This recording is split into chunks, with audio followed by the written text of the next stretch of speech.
Ladies and gentlemen, we have the privilege of having as our honorable chief guest today, Dr. P.S. Rana.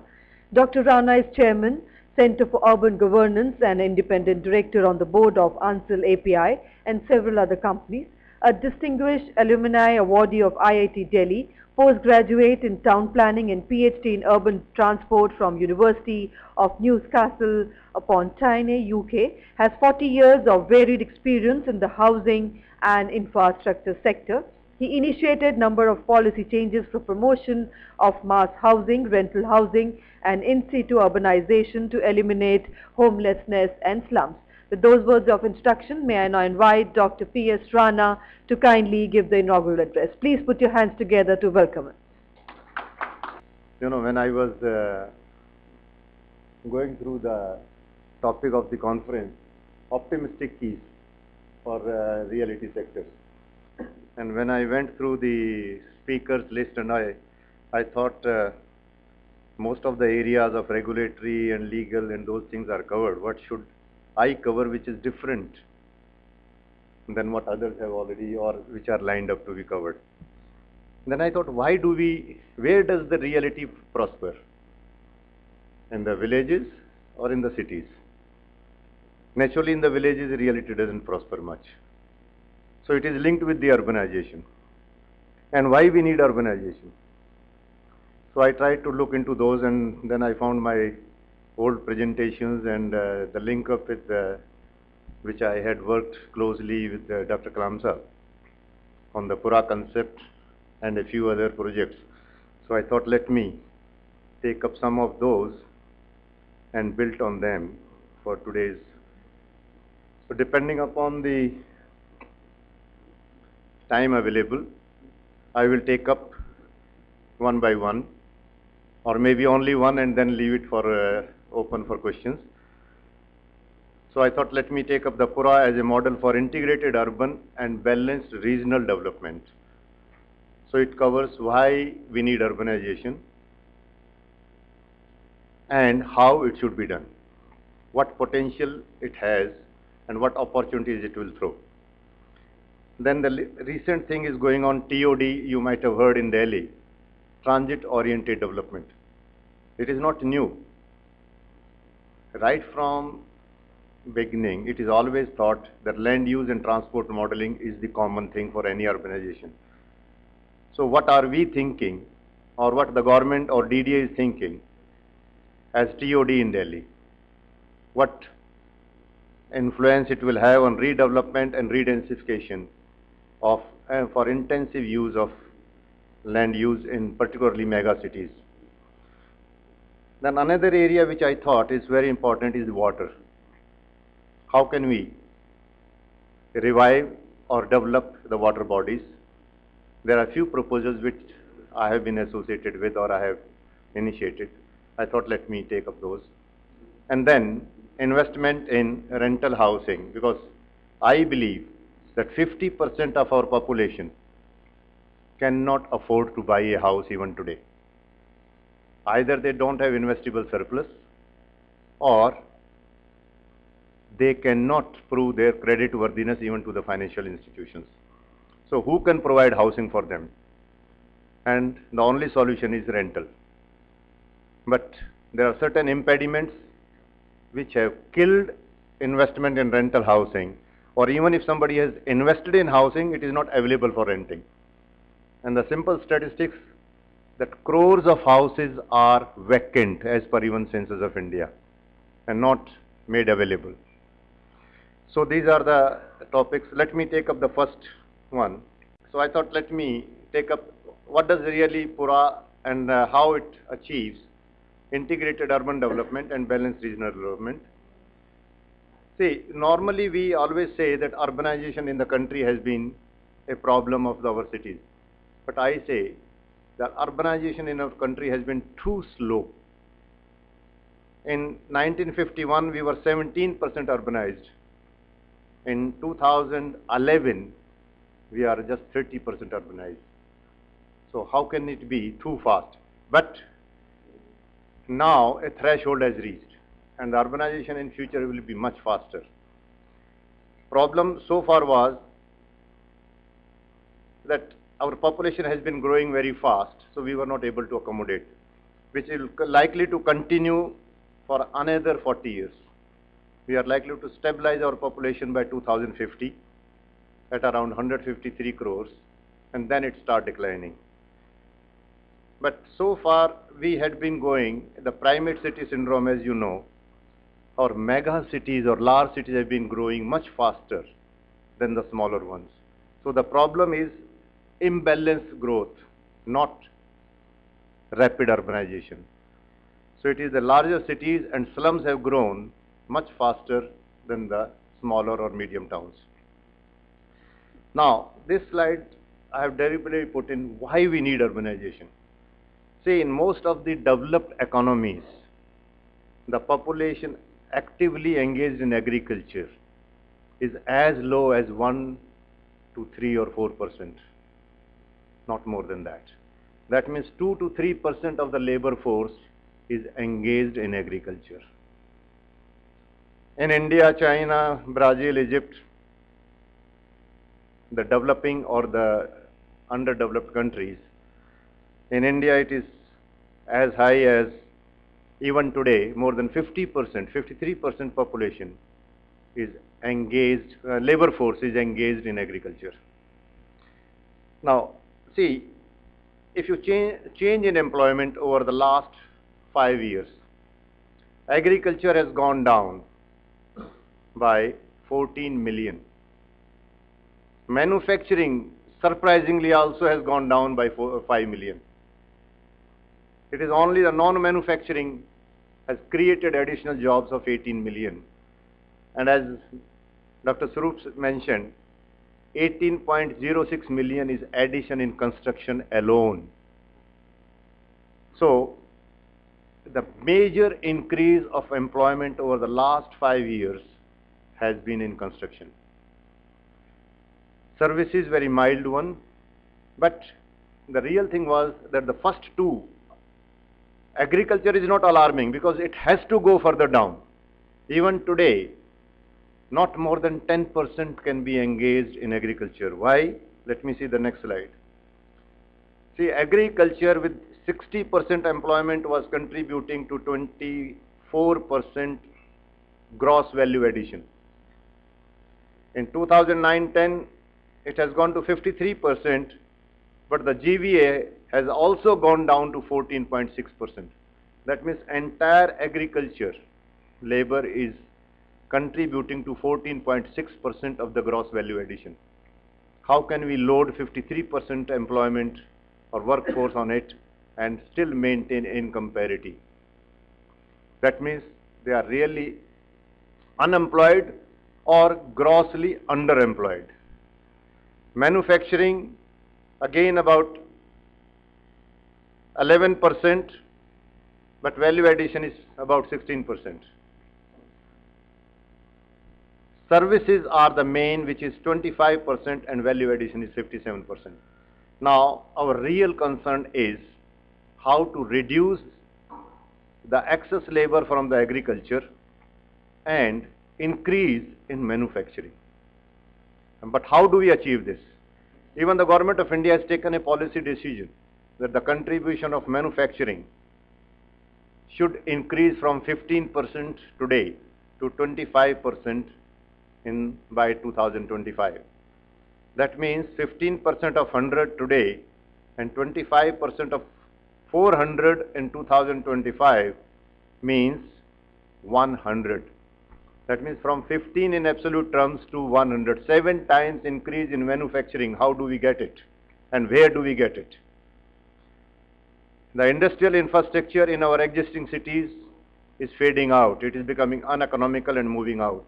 So what we really need, what is the opportunity for the reality is creating new industrial townships or new integrated townships with major thrust on manufacturing.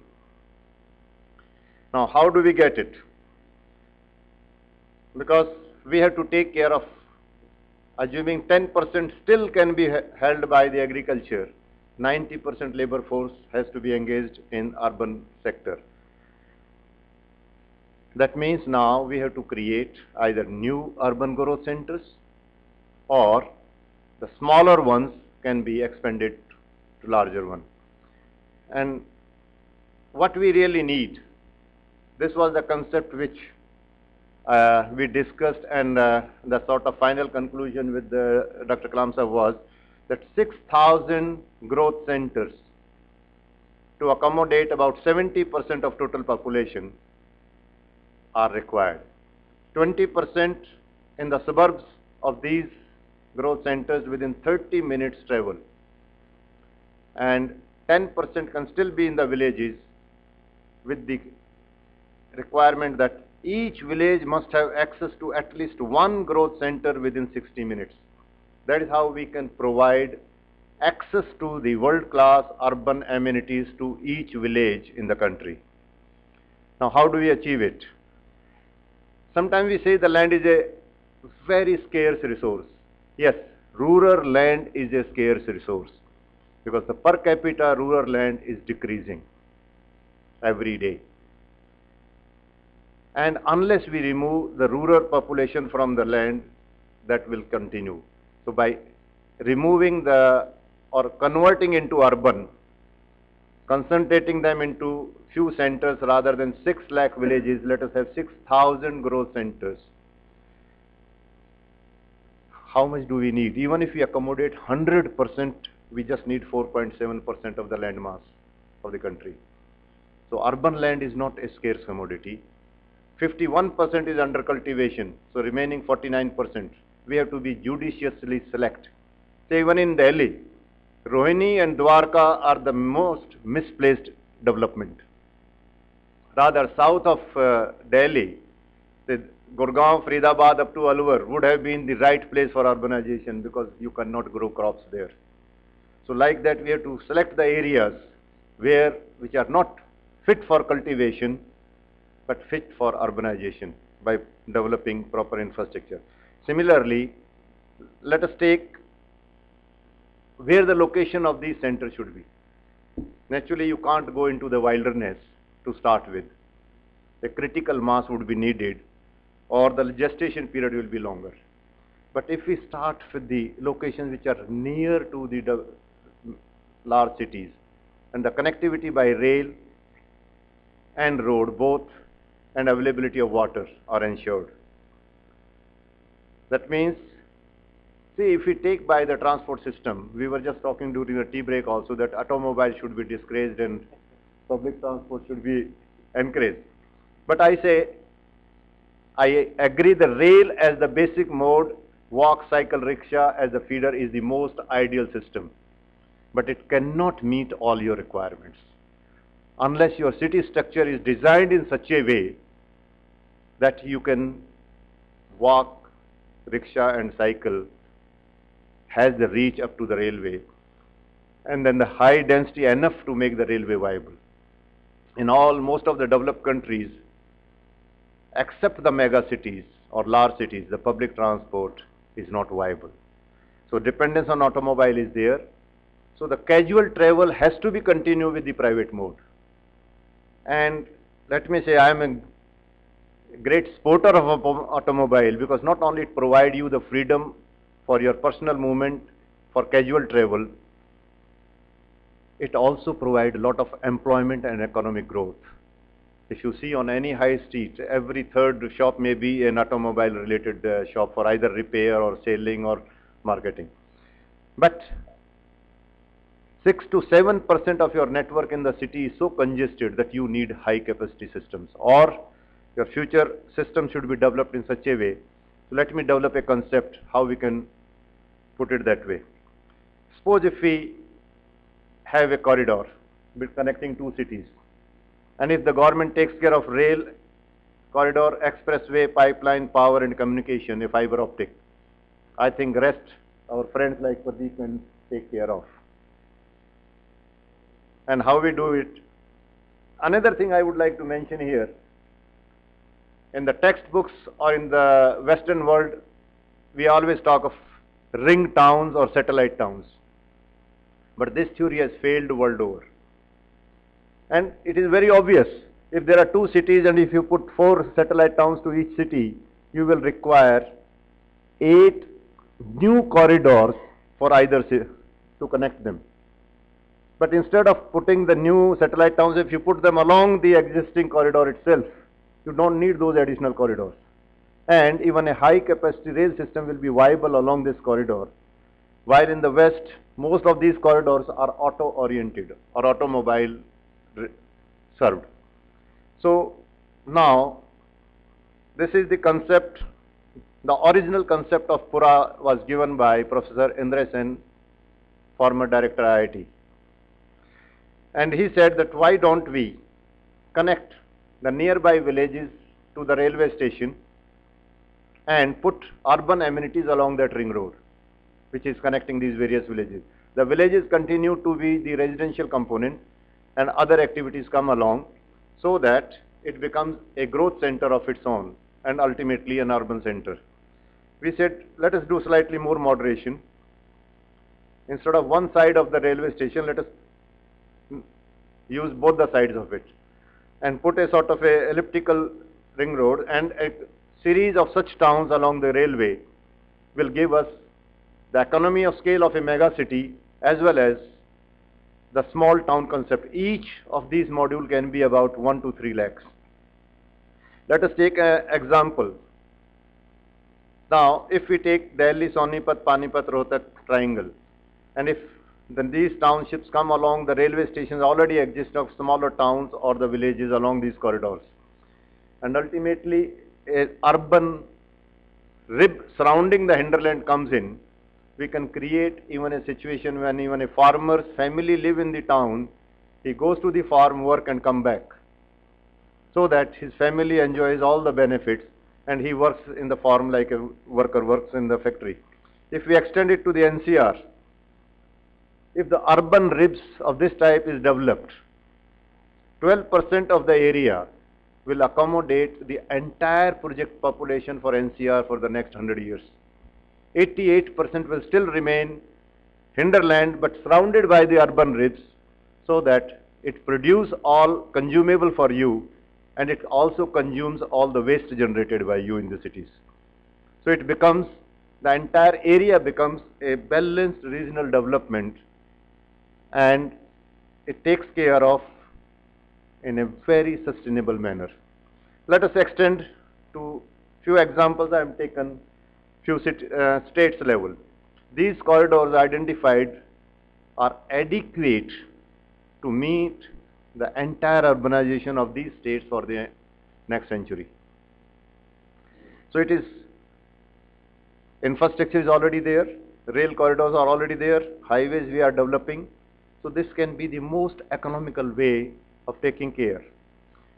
Now, no town or new growth center can come up without an economic plan, because the first, housing is not the most primary need. The employment is the most primary need. Wherever you create jobs, people will go there and housing will be needed there only. Otherwise, people are living very well in their villages. So we have to identify the key anchor investors and economic activities which can sustain there. Then, of course, the implementation plan, as nobody wants land acquisition in the massive way, and that is why objection, we say, why don't we go by land pooling? Gujarat has tried it, some others also have tried it. Now, where does these things come? A general Pura is normally an integrated town where various activities or various industries can come up. A project-based Pura is those which are basic employment is created by some intensive, large mega projects.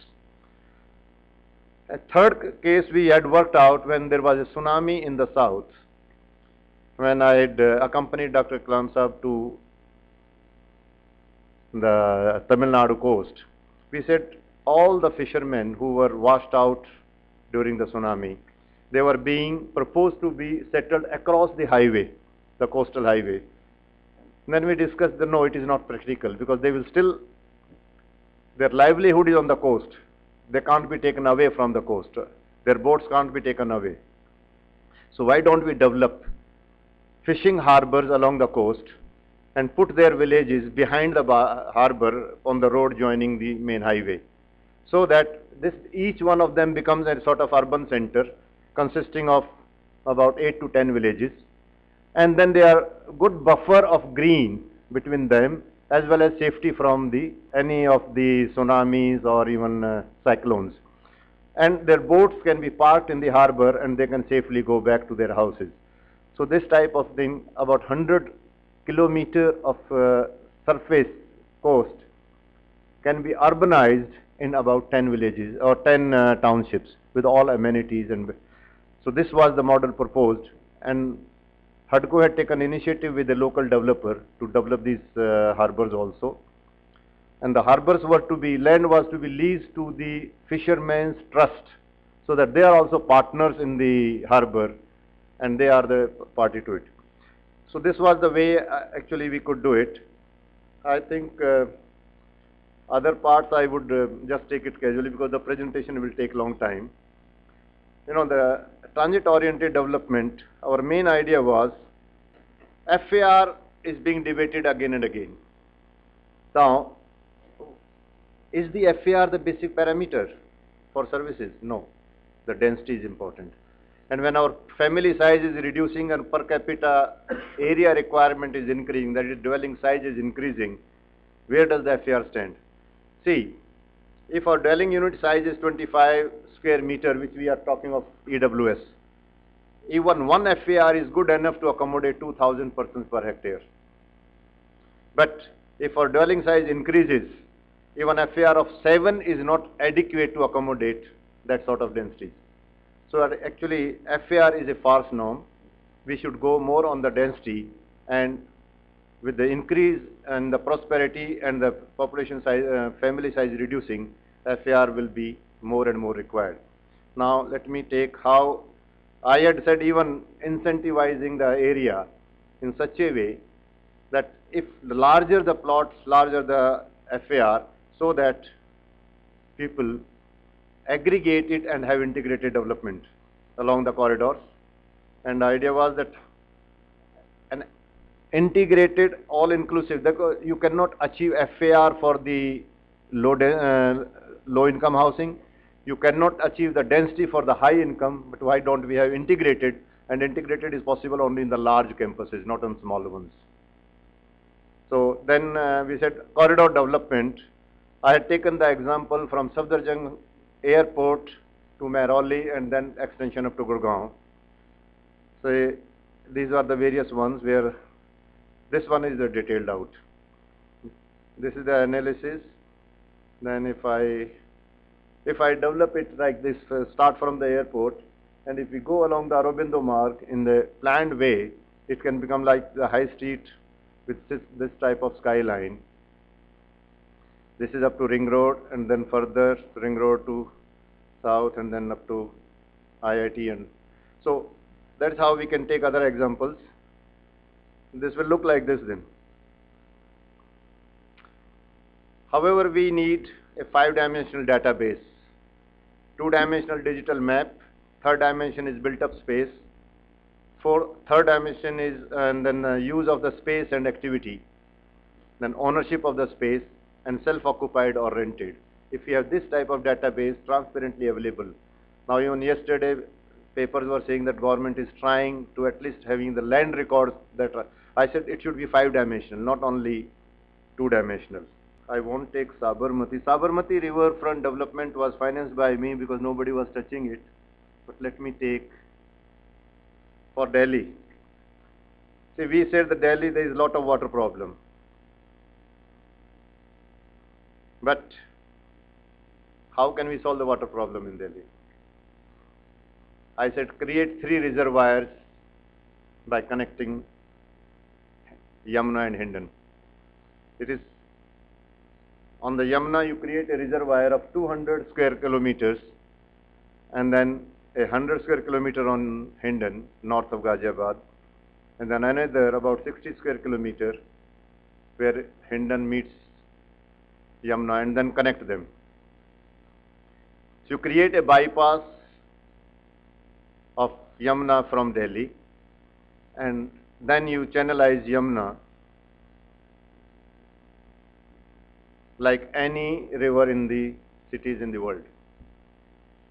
So similar proposals are for Bombay and Ahmedabad and others, but I think let me stop here and respond to questions if any. Thank you.